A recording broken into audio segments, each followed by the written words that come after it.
오늘 한번 여러분들께 말씀드리려고 해요. 다들 저의 이야기를 들으시고 주위를 한번 제대로 둘러보시길 바랍니다. 저는 아내와 행복한 결혼 생활을 하고 있었어요. 저희 둘은 오랜 연애 끝에 결혼을 했기에 믿음도 충분히 있었고 서로에 대해 너무나 잘 알았죠. 집으로 가면 제가 사랑하는 아내가 저를 기다리고 있다는 것 하나만으로도 행복한 거 있죠? 아무튼 결혼한 지 몇 년이나 되었지만 이웃 사람들도 다 저희 부부를 보고 깨가 쏟아진다고 말할 만큼 저희 부부는 금슬이 너무 좋았습니다. 그런데 저희 부부에게 딱 한 가지 아쉬운 점이 있었어요. 바로 아이가 없다는 것입니다. 사실 처음에는 아이를 천천히 가지고 싶었어요. 아내와 둘이서 더 행복하게 추억을 많이 쌓고 제대로 된 육아라 시작하고 싶었거든요. 그런데 30대 초중반이었던 저와 아내는 임신이 마음대로 되지 않았습니다. 병원도 주기적으로 가고 노력도 정말 많이 했지만 임신이라는 것이 정말 어렵더군요. 사람들이 임신을 축복이라고 부르는 이유가 있었습니다. 그래서 아내가 스트레스를 정말 많이 받았어요. 직장을 다니고 있던 아내였는데 임신이 되지 않으니 일도 손에 안 잡히고 하루 종일 우울해하더라고요. 마치 전부 다 자기 탓인 거라고 생각하는 것 같았습니다. 매일 밤마다 아기 영상을 보면서 잠에 들었고 저는 모른 척했지만 매일 화장실 가서 울더라고요. 그 모습을 남편인 제가 옆에서 지켜보면 저도 억장이 무너지는 것 같았습니다. 그래서 아내는 결국 회사도 그만둬야 했고 집에서 전업주부의 삶을 살게 되었죠. 혼자 집에 있어야 하는 아내가 걱정이 되긴 했지만 그래도 아내가 원했기에 제가 말릴 수는 없었습니다. 그런데 다행히도 혼자서 집에 있는 게 아내에게 잘 맞는 것 같더라고요. 운동도 다니고 사람들도 만나면서 다른 일에 빠지기 시작했습니다. 아내가 점점 일상생활을 찾아가는 것을 보게 되니 제가 다 기분이 좋더라고요. 아내는 이제 임신을 해야 한다는 강박에서 조금씩 벗어나는 듯 싶었고 다시 표정도 좋아졌고 활기도 찾은 것 같아 너무 다행이라고 생각했습니다. 다들 저 혼자 돈을 벌면 경제적으로 많이 힘들 것이라고 생각하세요. 아내가 하고 싶은 거 다 하고 사고 싶은 거 다 사주게 하면 뭐가 남냐고 하면서 말이죠. 그런데 사실 저희 부부가 살고 있는 건물이 제 명의입니다.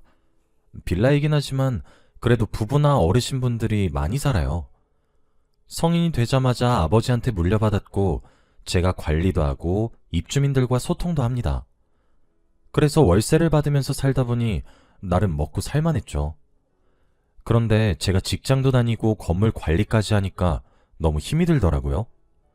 그리고 저보다 아내가 더 건물에 대해 알고 있는 게 많았습니다. 항상 제 옆에서 제가 몰랐던 걸 아내가 다 알려줬었거든요. 그래서 제가 생각해낸 게 아내에게 제 건물의 명의를 주려고 했습니다. 집에서 놀고만 있으면 심심할 것 같기도 했고 아내가 저보다 더 건물에 정성을 다하기 때문에 아내의 명의로 바꿔주고 싶었죠. 그리고 아내에게 결혼 전부터 결혼하게 되면 건물을 주고 싶다는 마음이 늘 있었기에 주저할 이유가 없었습니다. 어차피 평생 같이 살 여자이고 저와 부부이니 문제될 일이 없다고 생각을 했어요. 그래서 곧 아내에게 명의를 바꿔주겠다고 했죠. 그런데 딱 명의를 바꾼다고 할 때쯤 저희 건물에 새 입주자가 들어왔습니다. 그 입주자를 처음 봤는데 저와 나이가 비슷한 것 같더라고요. 되게 잘생긴 남자분이었는데 아들이 있었습니다. 평범한 가족이 이사를 왔구나 싶었는데 그 남성은 이혼을 했다고 하더라고요. 아이와 둘이서 살고 있다고 했습니다. 그 이야기를 듣고 정말 멋있다고 생각했어요. 정말 친해지고 싶었고 대화도 정말 잘 통할 것 같았죠. 그런데 아내는 그 남자를 보고 표정이 굳어졌습니다. 저는 이혼을 했다는 말에 놀란 줄 알았고 별로 시답지 않게 생각했죠. 아내는 집에 돌아와서도 진정이 안 되는 듯 보였고 제가 편견을 가지지 말라고 말을 해도 듣는 둥 마는 둥 하며 혼자만의 생각에 빠진 것 같았습니다. 그리고 저는 그 세입자분 남성을 정말 잘 챙겨줬어요. 아내가 그 남자와 별로 만나고 싶어 하지 않는 것 같아서 제가 분리수거는 어떻게 해야 하는지, 주차는 어떻게 해야 하는지 등을 설명을 했어요. 그러면서 정말 친해졌습니다. 저희 집에도 자주 부르고 싶었지만 일정이 맞지 않아서 계속 미뤄졌었죠. 그리고 그 남자의 아들과도 많이 친해졌습니다. 어린아이였는데 저희가 아이가 없다 보니 정말 친아들같이 대하게 되더라고요. 예의도 바르고 부침성도 좋아서 제가 정말 많이 챙겨줬어요. 그렇게 몇 달 정도 지난 것 같습니다. 같이 술도 여러 번 마시고 아내와도 셋이서 자주 만났어요. 제가 그 남자 좋은 사람 같다고 하면서 가기 싫다는 아내를 억지로 끌고 나갔거든요. 그러다 보니 어느 순간부터 셋이서 정말 자주 만나는 사이가 되었습니다. 한동안 잘 만나다가 제가 일이 너무 바빠서 자주 못 나올 때가 있었어요. 매일 아침에 출근해서 야근을 하고 새벽 늦게 집에 돌아오니까 아내도 잘 못 보고 그 남자도 잘 못 봤죠. 그래서 몇 주간 얼굴을 못 보고 살았습니다. 그런데 어느 날 엘리베이터에서 우연히 만난 그 남자가 저에게 그러더라고요. 아내분 잘 있죠? 저도 정말 오랜만에 만난 건데 대뜸 제 아내의 안부 먼저 물어보니까 조금 당황스러웠습니다. 그래서 장난식으로 저도 오랜만에 봤는데 제 아내만 궁금하나 봐요? 라고 웃으면서 말하니까 그 남자는 들켰네 라고 했습니다. 장난이라고 생각하려고 했지만 왠지 모르게 찝찝했어요. 아내도 없고 잘생긴 남자가 그런 장난을 치니 조금 당황스러웠거든요. 대충 그렇게 인사를 한 뒤 헤어졌습니다. 그런데 기분이 묘한 일이 여기서 끝이 아니에요. 주말에 잠깐 아내와 장을 보고 집으로 돌아오는데 엘리베이터에 그 남자의 아들과 같이 탔습니다. 정말 오랜만에 봐서 이야기도 많이 했어요. 그런데 아내가 그 아이에게 오늘 태권도 학원 갔어? 수연이랑은 잘 지내? 라며 제가 모르는 이야기를 하더라고요. 그러면서 그 남자의 아들과 하하호호 거리며 저 빼고 대화를 했고 저는 전부 모르는 일이니 대화에 낄 수 없었습니다. 그런데 더 놀라운 일은 그 아이가 먼저 집으로 가려고 엘리베이터를 내리면서 엄마, 안녕히 가세요 라고 했습니다. 저는 그 말을 듣고 눈이 휘둥그레졌어요.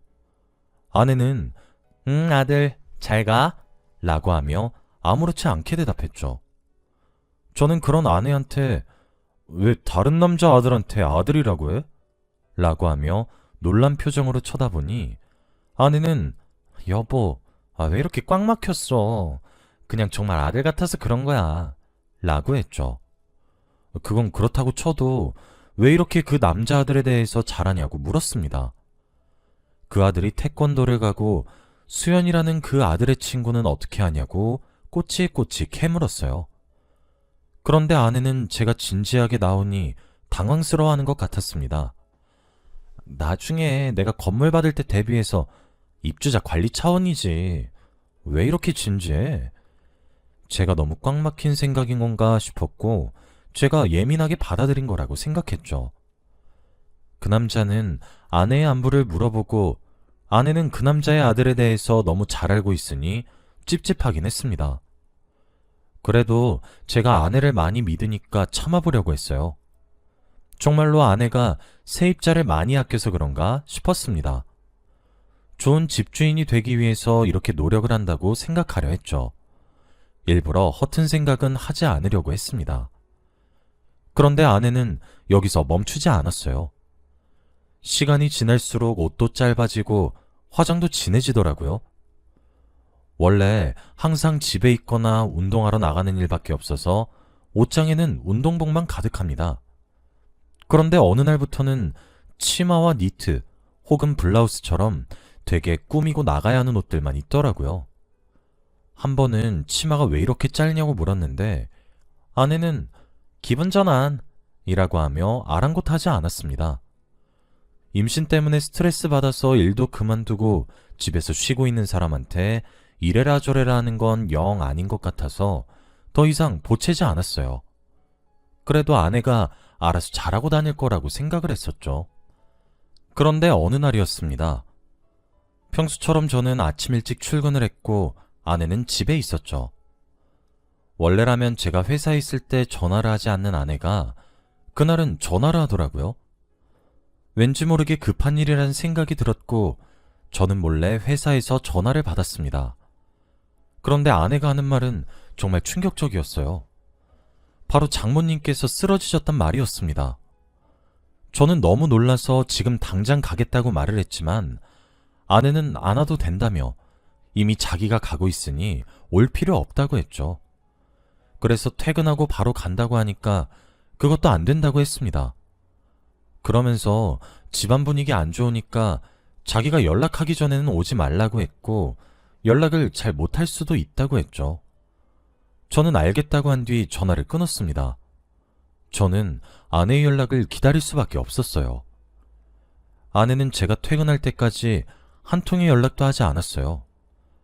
제가 장모님은 괜찮냐고 수십 통의 연락을 보내도 답장하지 않았습니다. 그걸 보고 정말 심각한 일이라고 생각했죠. 아내는 새벽에 연락이 와서 상황을 알려주었고 자신이 어머니 병간호를 하게 되었다며 당분간 집에 내려가지 못한다고 했습니다. 제가 병원에 옷이라도 가져다 준다고 하니 아내는 필요 없다며 가만히 있는 게 자신을 도와주는 거라고 했어요.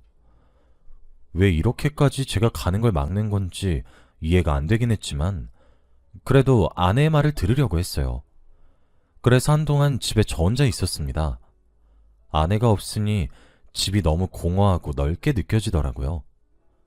집으로 가면 저를 기다리는 사람이 없고 혼자서 생활을 하니까 정말 이혼한 느낌이었습니다.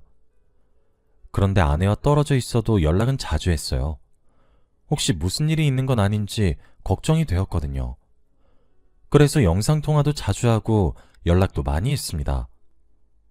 그런데 어느 날 조금 놀라운 사실을 듣게 되었어요. 저 혼자 집에서 거주하고 있었는데 저희 윗집에서 살고 있는 할머니께서 저에게 이런 말을 하더라고요. 아이고, 얼마 전까지만 해도 마누라랑 꿀이 뚝뚝 떨어지더니 뭘 잘못했길래 마누라가 도망을 쳐? 저는 너무 당황스러워서 말이 나오지 않았습니다. 그래서 제가 아니라고 아내 고향 갔다고 말씀드렸는데도 믿지 않으셨죠. 뭔 소리여. 내가 얼마 전에 이 눈으로 똑똑히 봤는디. 할머니는 지팡이를 짚으시며 저에게 화를 내셨고 저는 아무 말도 나오지 않았어요. 그때 출근길이어서 급하게 이동하느라 할머니의 말을 제대로 생각하진 못했지만 그때 조금만 더 진지하게 고민했다면 더 빨리 상황을 알아챌 수 있었을 거라고 생각을 했어요. 아무튼 그 할머니의 말을 듣고도 저는 전혀 알아차리지 못했습니다.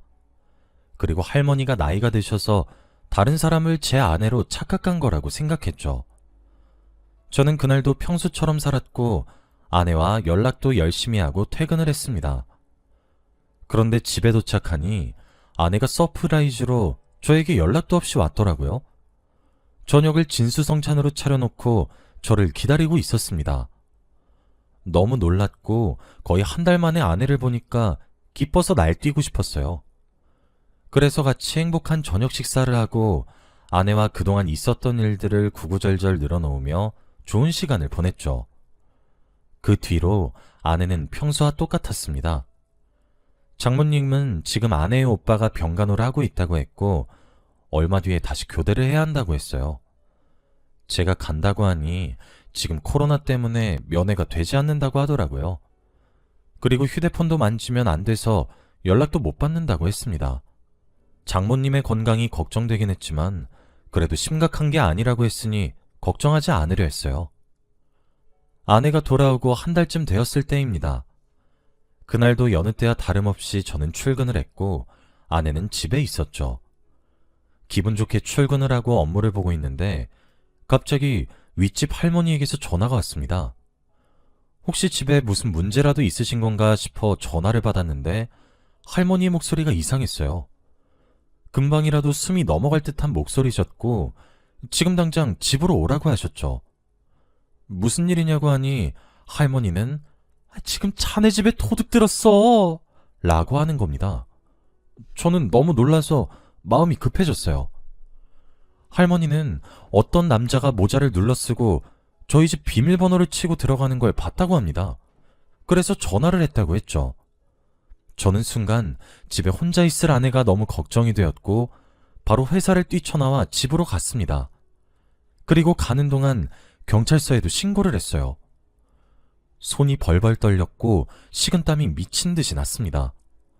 아내가 못된 짓을 당할까봐 너무 무서웠거든요. 그리고 경찰과 함께 집으로 들어가려고 했습니다. 마음을 단단히 먹고 경찰과 함께 문을 열고 집으로 들어가니 낯선 남자의 신발이 저희 집 현관에 있더라고요.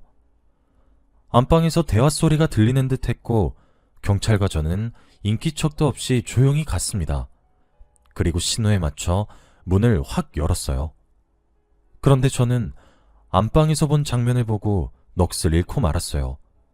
그 남자는 바로 세입자 남자였거든요. 그런데 그 남자는 저희 집 안방에서 아내와 한 침대 위에 있었습니다. 여러분들이 생각하시는 바로 그거 말이죠. 경찰들도 보고 기겁을 했고 저는 온몸에 힘이 풀리는 듯한 기분이 들었습니다. 아내와 그 남자는 놀라서 이불로 자신들의 온몸을 가렸고 경찰은 눈을 피했죠. 저는 아무 말도 나오지 않았습니다. 둘이 그렇고 그런 사이라뇨? 아내는 옷을 대충 주워입고 저에게 무릎을 꿇은 뒤 여보, 오해야. 정말 아니야. 저 사람이 나한테 못된 짓 하려고 한 거야. 이런 말을 했고 그 남자는 갑자기 자신을 범죄자 취급을 하니까 놀라서 뭐? 너 미쳤어? 너 하나 살자고 나를 성범죄자 취급을 해? 라고 했죠. 경찰도 한숨을 푹 쉬었고 저는 머리가 새하얘졌습니다. 그 남자는 이에 그치지 않았죠. 갑자기 저에게 저기요, 이 여자랑 헤어지세요. 이 여자 당신 건물 때문에 옆에 붙어 있는 거야. 나랑 이미 같이 살기도 했고 우리 아들이 당신 아내한테 엄마라고 부르는 거 들었지? 그리고 나랑 당신 아내는 예정이 있어서 절대 못 헤어져. 그러니까 이혼해. 라고 했어요. 아내는 그 남자의 입을 막으며 쓸데없는 소리 하지 말라고 했죠. 알고 보니 그 남자와 아내는 예전에 사귀던 사이였습니다. 그래서 아내가 세입자를 처음 봤을 때 돌처럼 굳었던 거였죠. 뿐만 아니라 이미 둘은 관계가 많이 깊어진 듯 보였습니다. 저희 집 비밀번호도 알고 아들과도 엄마 아들 하는 사이니 말이죠. 뿐만 아니라 아내가 고향에 내려갔다는 말도 다 거짓말이었고 할머니가 제 아내를 봤다는 건 진실이었죠. 제가 잘못해서 아내가 다른 남자 집으로 도망갔다고 생각하신 거였습니다. 저는 모든 사실이 하나둘씩 맞춰지니 너무 혼란스러웠어요. 이렇게 모든 게 다 아내와 그 남자의 불륜을 설명하고 있었는데 제가 눈치가 너무 없었죠. 아내는 저를 절대 배신하지 않을 거라고 생각했는데 그건 저의 착각이었습니다. 경찰도 이런 경우는 처음이라고 했고 저희 셋은 경찰서로 갔죠. 경찰서로 가는 내내 아내는 핑계만 구구절절 늘어놓았고 이혼은 안 된다고 했습니다. 그리고 옆에 있던 그 남자는 이제 그만 좀 하라고 이혼하게 되어 있다고 화를 냈죠. 저는 아무 말도 하지 않았습니다. 그렇게 경찰서에서 조사를 받고 저는 이혼을 하기로 결심했어요. 저만 바라보고 저만 사랑해줄 줄 알았던 아내가 어떻게 다른 남자를 만날 수 있나요? 그것도 전에 만났던 남자 말이죠. 그리고 대놓고 제 건물을 탐하고 있었는데 저는 아무것도 몰랐습니다. 제가 너무 바보 같아요. 아내는 끝까지 이혼만은 안 된다고 했지만 저는 듣지도 않았어요.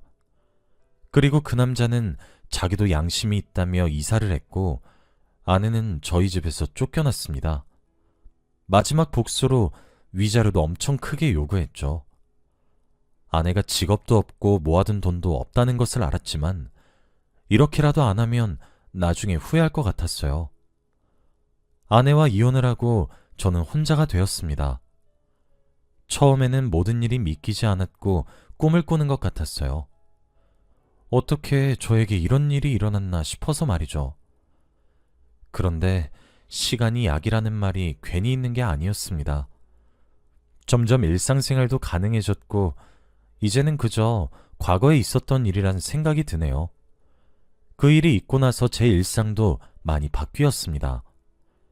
눈치도 정말 빨라졌고 사람에게 너무 많은 정을 주지 않으려고 해요. 아내한테 진명을 줬으면 어쩔 뻔했나 싶습니다. 그런 여자를 사랑했다는 것도 바보 같고 평생 함께할 거란 생각에 빠진 것도 한심스럽네요. 여러분도 조심하시길 바랄게요. 배우자 잘 만나셨으면 좋겠습니다. 저의 이야기는 여기까지입니다. 들어주셔서 감사합니다.